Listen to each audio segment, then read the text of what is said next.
સુરતમાં સ્થાનિક સ્વરાજ્યની ચૂંટણીનો પ્રચાર પૂરજોશમાં ચાલી રહ્યો છે ત્યારે સુરતની શાન એવા રત્ન કલાકારો દ્વારા વિવિધ માંગણીઓ સાથે નારાજગી વ્યક્ત કરી હતી। સુરત મહાનગરપાલિકાની સ્થાનિક સ્વરાજ્યની ચૂંટણીમાં રત્ન કલાકારોમાં નારાજગી જોવા મળી હતી। રત્ન કલાકારો દ્વારા જુદી જુદી માંગ કરાઈ છે। રત્ન કલાકાર સહાય યોજનામાં 26,000થી વધુ રત્ન કલાકારોના ફોર્મ ભરાયા હોવાની તો સાથે રત્ન કલાકારો પર વ્યવસાય વેરો નાબૂદ કરવાની માંગ કરી હતી। છેલ્લા અનેક વખતથી રજૂઆત કરાઈ છે પરંતુ કોઈ નિરાકરણ આવતું નથી, જેથી આ વખતે જે રાજકીય પાર્ટી રત્ન કલાકારોને વ્યવસાય વેરો નાબૂદ કરવાની ખાતરી આપશે તેને જ મત આપવામાં આવશે તેમ જણાવ્યું હતું।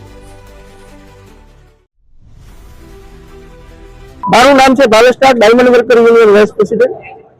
છેલ્લા 10 વર્ષથી અમે સરકાર પાસે માંગણી કરી રહ્યા છે કે સુરતની અંદર 8 થી 10 લાખ રત્ન કલાકારોના પગારમાંથી કાપવામાં આવતો જે વ્યવસાય વેરો છે એ નાબૂદ કરો।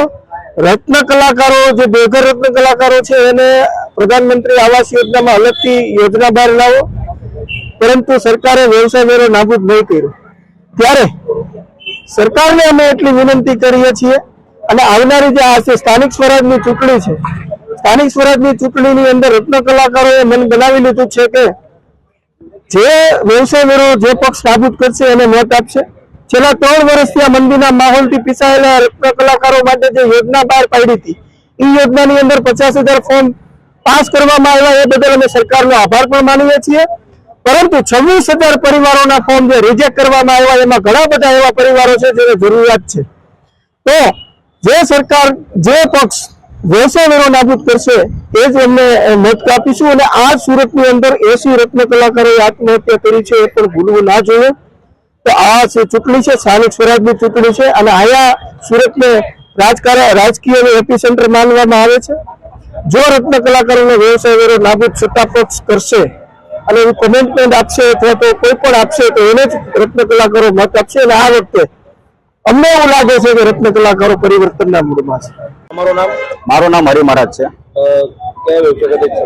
હું રત્ન કલાકાર છું અને અત્યારે સ્થાનિક સ્વરાજની ચૂંટણી છે તો એમાં માહોલ એક જ રત્ન કલાકારોનો છે, પરિવર્તન થાય છે। એનું કારણ એક જ છે કે હીરા ઉદ્યોગની અંદર રત્ન કલાકારો પાસેથી દર મહિને વ્યવસાય વેરો પ્રોફેશનલ ટેક્સ તરીકે લેવામાં આવે છે, એ અનલીગલી છે। એનું કારણ એક જ છે કે હરેક ધંધાની અંદર પ્રોફેશનલ ટેક્સ લેવામાં આવે છે, તેમાં માલિકો ભરતા હોય છે। આ હીરા ઉદ્યોગ એક જ એવો છે તેમાં રત્ન કલાકારો પાસેથી લેવામાં આવે છે, તે ગેરકાયદેસર છે।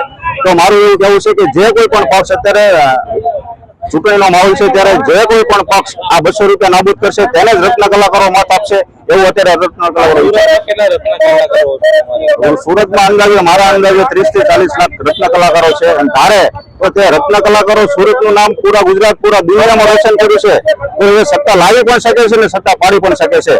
મારું કહેવું એવું છે રત્ન કલાકારો અત્યારે ગુસ્સામાં છે। રત્ન કલાકારો જો 200 રૂપિયા કપાતા બંધ થશે તો જ રત્ન કલાકારો આમાં એક રહેશે, નગર પરિવર્તન થાય।